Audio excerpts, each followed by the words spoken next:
Welcome to class on April 14th. This is pre-PR and for 9th grade.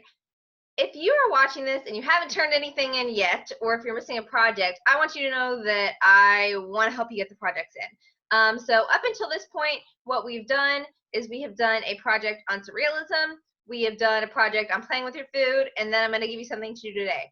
That's not that much. So if you're behind, think about the fact that like the surrealism project might take you a couple hours because that was a few weeks worth of work. But the project from last week might take you like 20 to 30 minutes. And so you can catch up in a matter of a few hours super easily. And the thing that I'm going to give you guys today is going to take you like super quick. So I want to share with you guys some of the turn-ins I got. I did this with 7th and 8th grade pre-PR too. Uh-oh, wrong one. There we go. And so here are some of the really good like 7th grade ones I got. And so she like spray painted this like little tray and made a pool. There are things floating in the pool, and then she made like little sunglasses people. And y'all, I'm sorry, but there's a lot of negative news going on in the world right now. So if I can open my phone and see little sunglasses people tanning outside, I'm down for that. Like that makes me really happy. You got your little like cereal people on the edge of the cereal bowl. You got a monkey that's ziplining. I'm going to show you guys all yours too. And then there's this tiny, I don't know if this is a washcloth person. I really have no idea, but it's listening to music and I really love him.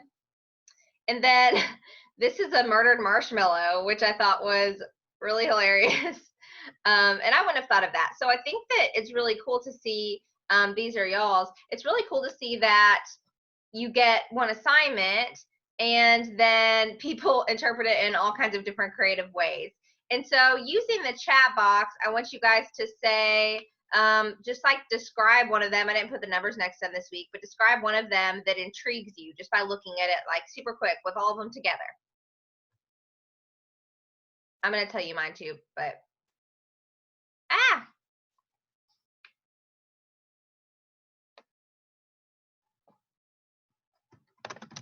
we got to get used to using this chat situation. I know it's kind of annoying on your phone if you're on your phone, but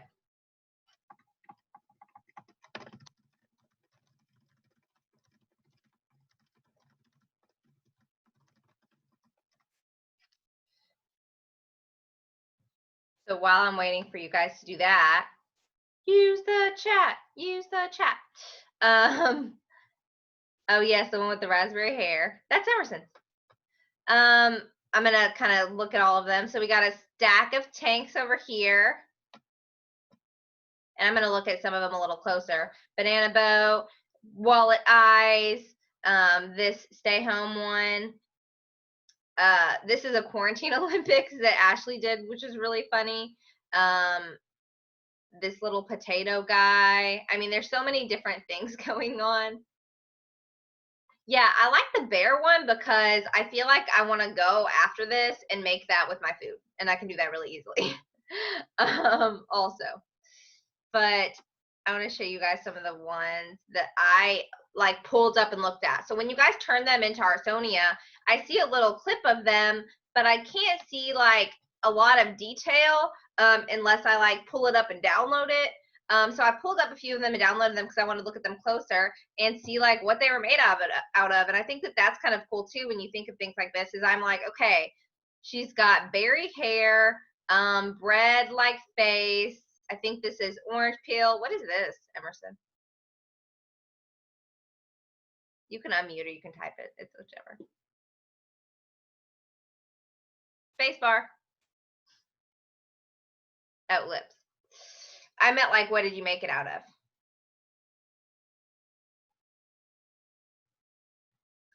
But also, like, yeah, I can go make that for my food, like, right now. Oh, the crust of the bread. That's creative. See, and this I kind of like the quarantine projects a little bit because, like, how often will we be playing with our food in class? Like, never.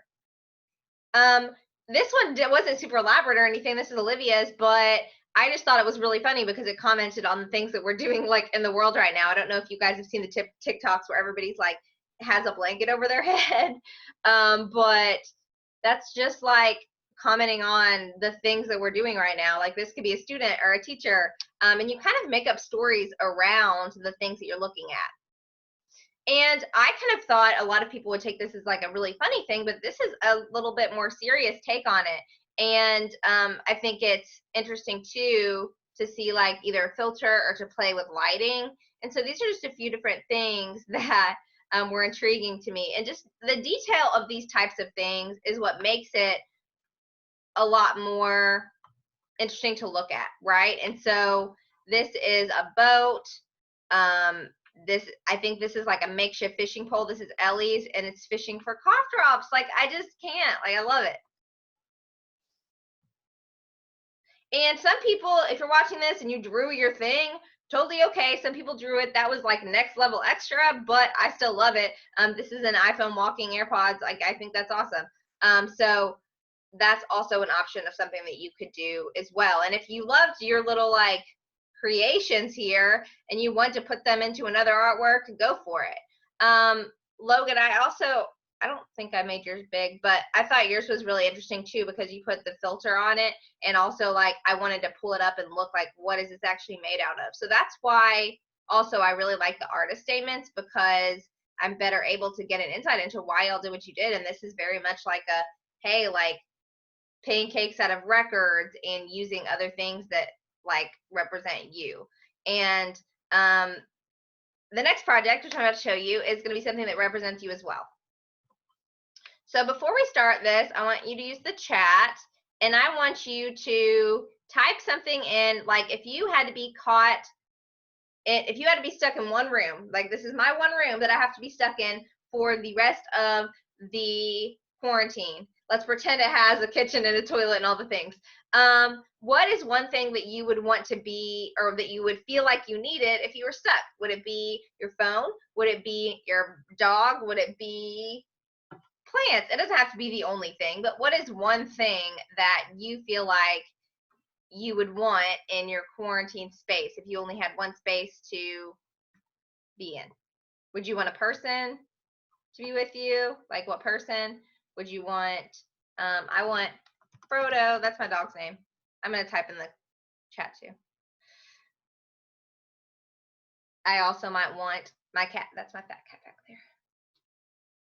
I also might want my iPad because I'm going to get bored without internet. Like, think of things that you want and type it in the chat. Think of one thing.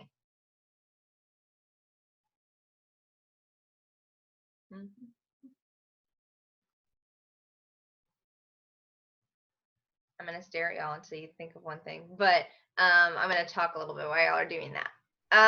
So this project is going to be called #Corona Netflix. Yes, is going to be called #Corona Mason. The word mason is a French term for house, and that's going to make sense a little bit moving forward. So let's say, think about this in your brain as #Corona House. Phone, yes, your phone. I think I'd have to take Bob Ross. He has to go in the quarantine. I went to the school yesterday and got a bunch of my like just random decorations and stuff, and I was like, well, it's not doing any good here.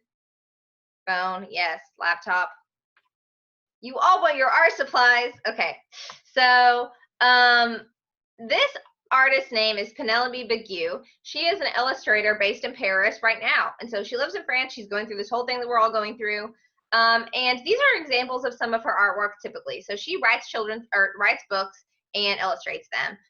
I wanted to show you guys some of her work because honestly, a lot of people think that they have to be incredible at realism in order to be a good or successful person in the art world, and you really don't. Like her characters are kind of like weird and kooky and simple, but she still uses them to make her point in her books that she illustrates. And so I wanted to show you a little bit of her work before I show you what she did.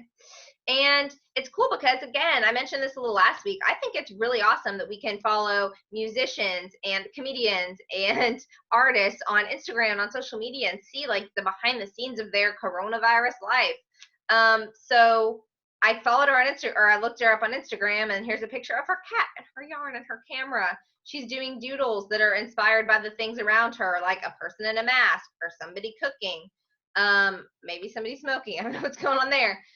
This is on her coffee table. So she's making artwork with the things that she has around her. And she put out this challenge on Twitter and on Instagram. This is obviously in French because she lives in France. But the challenge is, here's a template. Draw the floor, the decor, the company, the animals, the food, the windows, and the ideal place that you would be confined. So we're going to do this. And I mentioned this a little bit before, last week especially. Like, we, as teachers, I'm only supposed to give you, especially because I'm an elective teacher, you're only supposed to have 20 minutes of work for me a week. So this is going to be a 3-week project. Now, y'all are pre-P, and I know that you can do this quicker than 3 weeks. So if you finish it in 1 week, totally fine. You're welcome to work ahead. But I'm going to break it down into 3 pieces, because if you're only spending an hour on the whole thing, that's 3 weeks. So that's kind of weird. But again, if you ever do something a little quicker, or if you want an example of another art project, email me, and I have like a giant list of Corona art ideas that I can't necessarily give to you because it's too much work with all the other work that you have going on, right? So this is the template that she gave out, and this is her ideal coronavirus space. So let's pan back a little bit, the template. So the template is super empty. You got your staircase on the left, and everything else is just a room. And so if we look at hers, she added picture frames on the side of the wall. She added patterns on the stairs. She added windows. Like, I'm not trying to be confined in a place without windows. I love the sun. She has a hammock and a human with her in the hammock. Sorry. She has a yoga mat and a guitar and a sketchbook and books and a puzzle. And I think that there's 2 reasons why I think this is really cool. Number one is none of these doodles are super complex or difficult. I feel like if I gave you guys a template and said, draw this thing, you all have the ability to draw this. And so whenever we are doing this, think about how it doesn't have to be like elaborate, realistic drawings necessarily. It can be more doodly, but the detail is what's super interesting about this. So I look at it, and then it's like one of those picture find books. I feel like I want to keep looking at it and seeing all the details throughout it. So it's not the complexity or the art skill of this cup over here, like it's literally 2 shapes. It's the fact that there's a lot of different things to look at and a lot of interest throughout it. Another thing that I think is really cool about this is I can tell stuff about this person that made this creation from looking at this. I can tell she likes plants. She likes to read. She's an artist, probably, or at least likes to color. These look like crystals. So she's like in a coffee pot. She drinks coffee because she has her coffee mugs up here. She does yoga. She probably likes the ocean. She's probably kind of hippy dippy. We would probably get along. So I think that it's cool that you can tell things about people by their artwork in this situation. This is an example of an exquisite corpse drawing. So I did this with you guys at the beginning of the year, where you drew a section of something, and then you folded it up, and then you passed it to the next person, and they didn't know what you had created, but they continued drawing on it.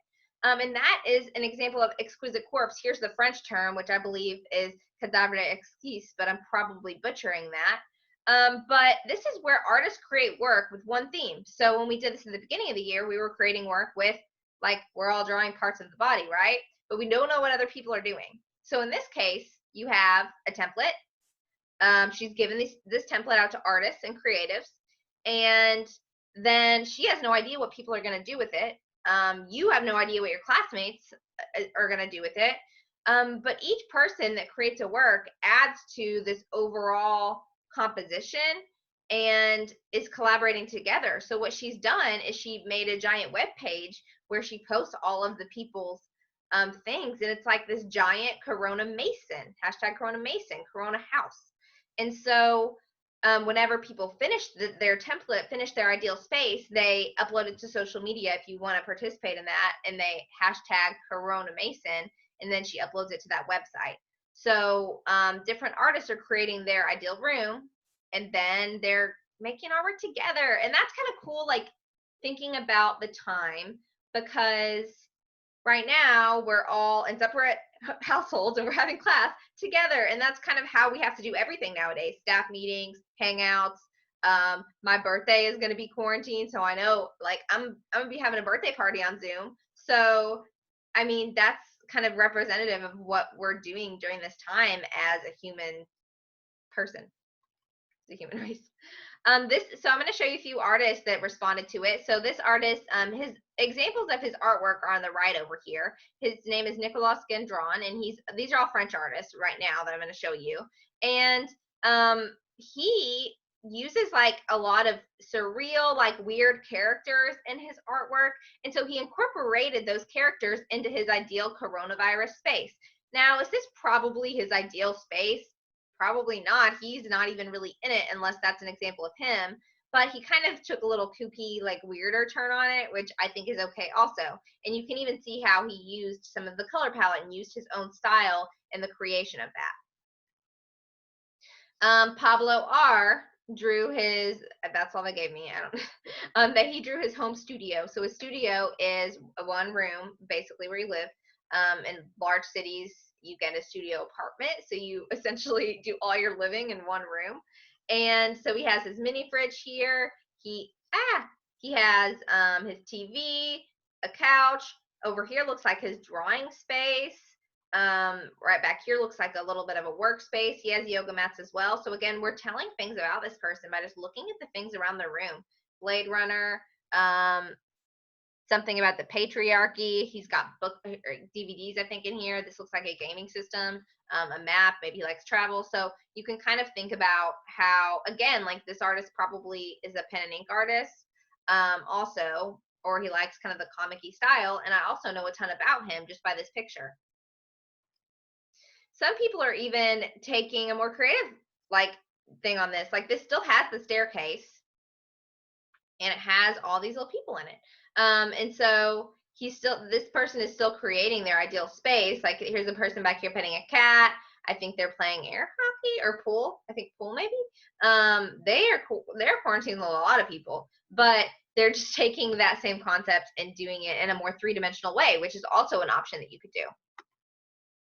So I'm going to link, so the way that I do Google Classroom is I do these live classes and I schedule your assignment to be posted right after these live classes. And so this PowerPoint is going to be on there.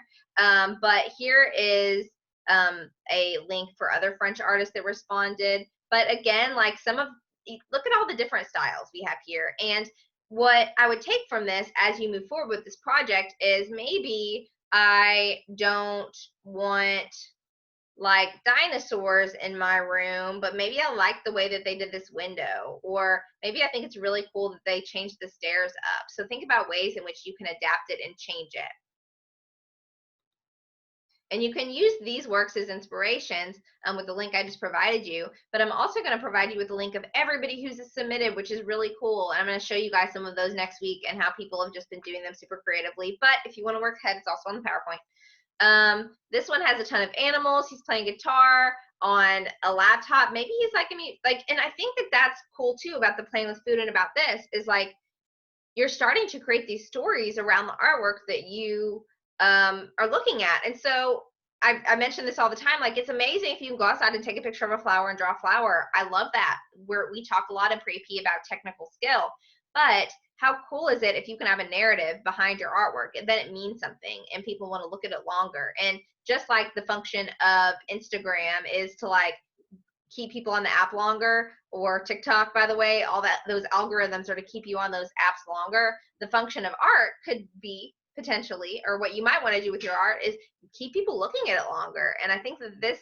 kind of project lends itself to that. Keep people wondering and thinking about it. And I just like how some of them are kind of kooky and fun. And yeah, like they're all in different styles.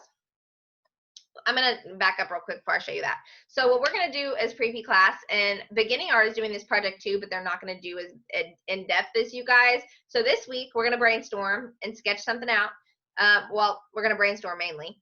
Next week we're going to draw it out, and then the last week we're going to shade it or add detail. So that's what's coming up. So if you do want to work ahead, that's totally okay, but you don't have to. I'm just kind of telling you what we're doing here. So your first day of my assignment, this is all that's due to Google Classroom this week, is create a list of 10 things that you would like to have with you in your ideal coronavirus quarantine room. I would make a list of more than 10 things and then narrow it down, or even like you can even list turn and list more of 10 things if you want to. And if you really want a basketball goal in your coronavirus room, but you're like, don't want to put that down because I don't know how to draw a basketball goal, I'm not going to force you to incorporate it in your drawing. I just want you to brainstorm, okay? And then your second task, and you don't have to turn this into me because this is just preparation for next week, is to either print or draw out a template of the room for next week's assignment. So I have uploaded this template for you guys on Google Classroom so that you can print it if you have access to a printer. I just got a printer this year, and before that I did not have a printer. And so the other option is to draw it out. If you're drawing it out, think about, like, you don't have to do the stairs exactly like this or the room exactly like this, but you need to have a space in which you can draw something into the next week, okay? And that's just preparation and working ahead and taking things in bite size. Like, it's much easier to hop on this class and listen to this and do this one thing instead of wait until the end of 3 weeks and be like, oh dang, I had a project, you know? And then I'm gonna stop sharing my screen. I wanted to mention another thing. Stop sharing. Okay. So a few ways to get in contact with me are Remind 101, and I'm always going to remind you about this class on there, or try to. I'm going to try to remind you about deadlines on there. I know, just for me as a teacher, I know that you guys probably have like a million of those Google Classroom notifications a day, and whenever I get the Google Classroom notifications, I kind of want to just shut my screen and run away. And so, like, I get that, and so I am going to try to send reminders out on Remind 101. That and the Artsonia codes, those are all in the Google Classroom stream. But something I posted in the Google Classroom stream this weekend, if you didn't see it, is a Flipgrid. Like, in a Flipgrid, if you haven't used it before, is essentially an app where you can upload videos. So there's two things on there right now. One is upload a video of yourself, like saying hi, and the other is show us any artwork that you've created. If you've created anything since we've been out of school, you can take a video of it and then take a picture of it. So I think it's a really cool way for us to stay in touch without it being like, must formally submit art to Google Classroom or Artsonia. Like, it seems a little bit more like, hey, look at what I'm doing. And next week, one of your projects, you might as well get in it because right now it's optional, but next week, one of your assignments is going to be to upload a, or to add a video or some kind of update on your artwork on there after we start drawing it out. The reason that I want you guys to make this 10 list of things and turn it into me is so you have a grade in there, number one. And number two, so I can look at the things that you guys want in your coronavirus room, and I can either make a tutorial on how to draw it, or I can find a video, or I can be resourceful as heck and figure it out. I'm also going to teach you guys how to make it look like it's going back in perspective. But again, if you want to work ahead, there's a link to a video that teaches you that as well on that slideshow that I posted. So I think I'm done speaking. Does anybody have any questions?